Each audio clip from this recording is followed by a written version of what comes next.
The High School Diaries Part 4. Maaliwalas ang panahon, pero mas maaliwalas ang aura ng babaeng patakbong lumalapit sa kanila. Ito si Ashley, ang matalik na kaibigan ni Caprice, na ilang araw ding hindi nakapasok dahil sa mataas na lagnat.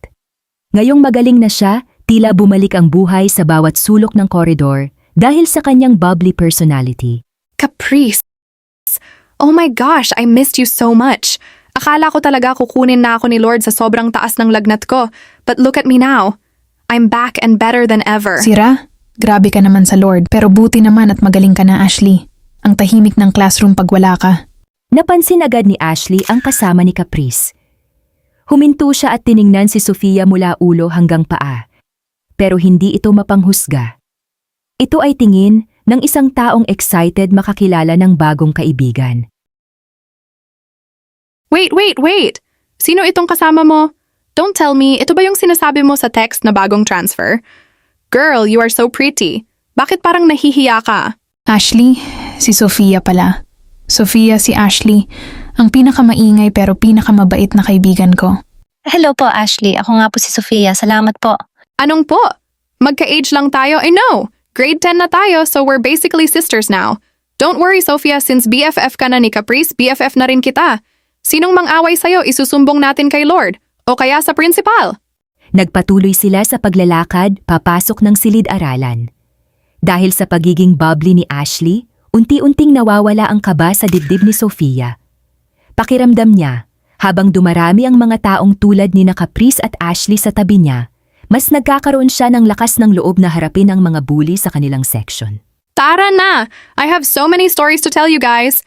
Balita ko may mga bagong transfer din na boys. Is it true? Let's see if they're cute.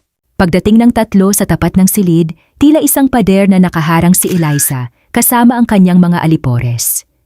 Nakataas ang kilay ni Eliza, handa na sanang magpakawala ng panunukso kay Sofia nang biglang humakbang pasulong si Ashley. Ang dati nilang target na si Sofia ay napatago ng kaunti sa likod, pero si Ashley ay diretsyong tumingin sa mga mata ni Eliza. Oh, look who's back! Ang bubbly girl na laging may sakit.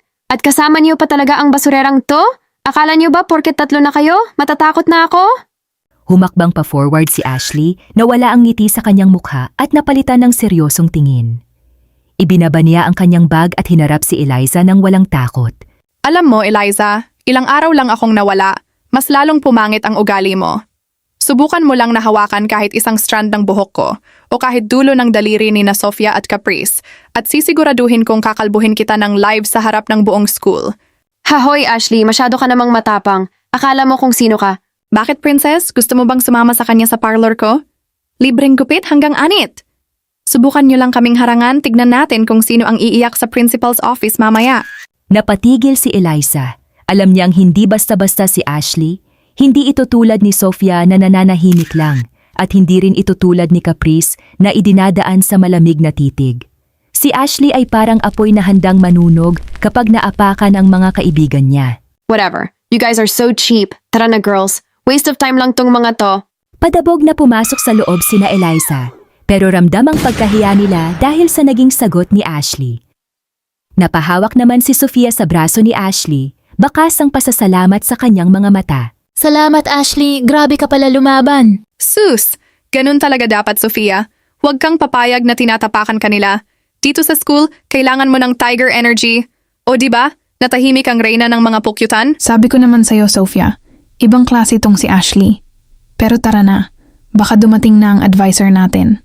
Balita ko, may mga bago tayong kaklase. Habang papasok ang tatlo sa kani-kanilang classroom, isang malakas na tunog ng sasakyan ang huminto sa tapat ng school building. Sa loob ng classroom, dumungaw ang lahat para tignan ang nagmamay-ari ng mamahaling sasakyan at napadungaw ang magkaibigan. Sa pagdungaw nila, lumabas ang isang lalaki na napakakisig at tila pamilyar sa mga mata ni Chris.